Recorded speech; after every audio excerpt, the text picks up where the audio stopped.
আমি স্কুলে পাঠদান করার সময় আমি শ্রেণীকক্ষে শিক্ষার্থী এক ছেলের সাথে নবম শ্রেণী দপ্তরির ছেলে মেহেদি তার সাথে কথা কাটাকাটি হওয়ায় সে আমার সাথে তর্কে যায় এবং উচ্চ স্বরে চোখ রাঙিয়ে তুই তুকারি ভাষায় কথা বলে।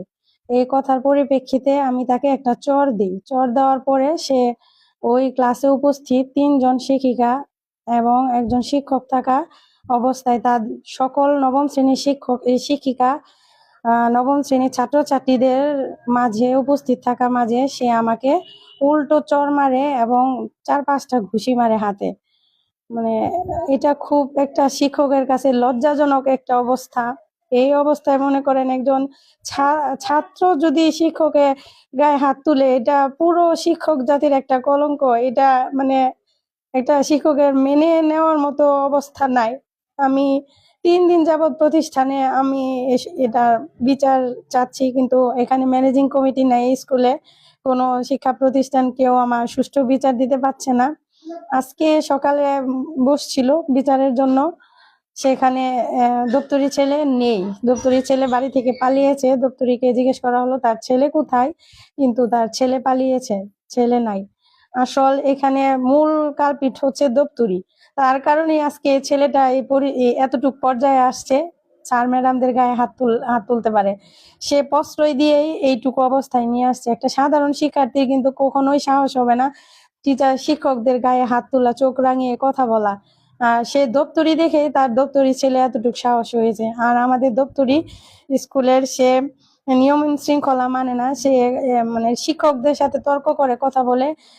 কিছুদিন আগেও আমাদের সহকারী এক শিক্ষক হেড টিচার ওই ছেলেটা অন্য মেয়েদের সাথে টিচ করতেছিল, বাইরে দরজায় দাঁড়িয়ে থাকে, সেটা নিয়ে বিচার করতেছিল।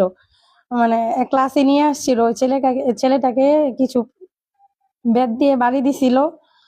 দেওয়ার পর সেটার পরিপ্রেক্ষিতে তার বাবা দপ্তরি ওই সহকারী শিক্ষকের উপরে উচ্চ স্বরে গলায় কথাবার্তা বলে তার সাথে খারাপ আচরণ করে, যে কেন তার ছেলেকে ব্যাট দিয়ে মারলো। একটা দপ্তরির কি উচিত ছিল না যে ওই দিনই তার ছেলেকে মারার? যে শিক্ষক তোকে মারছে, সে দপ্তরি হয়ে শিক্ষকের সাথে উচ্চ গলায় কথা বলে, খারাপ ভাষায় কথা বলে, এইভাবে তার ছেলেকে মারার অপরাধে সে শিক্ষকের সাথে খারাপ ব্যবহার করে। এটার ওই দিন যদি আজকে সুষ্ঠু বিচারটা যদি হইতো, তাহলে আজকে আমি এরকম হেনস্থার শিকার হতাম না।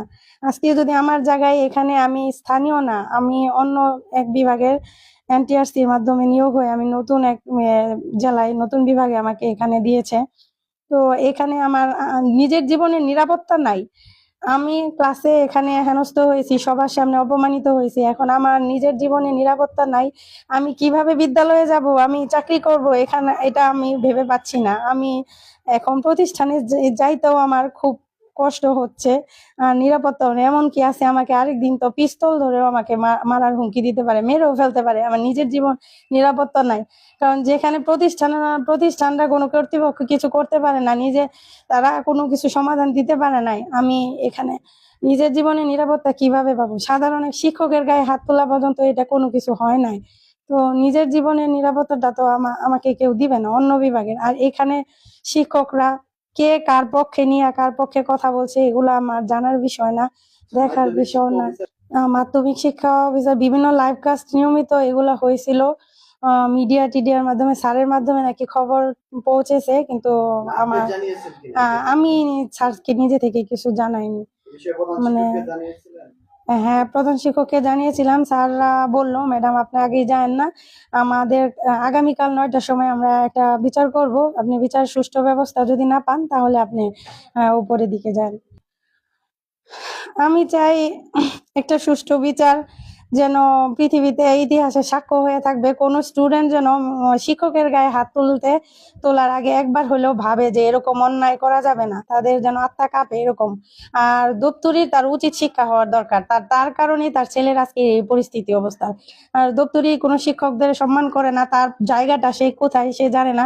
কোনো একটা শিক্ষক হয়ে মানে স্টুডেন্টের কাছে মার খাওয়া যায় কতটা অপমানজনক, এটা আমি বলে বোঝাতে পারবো না।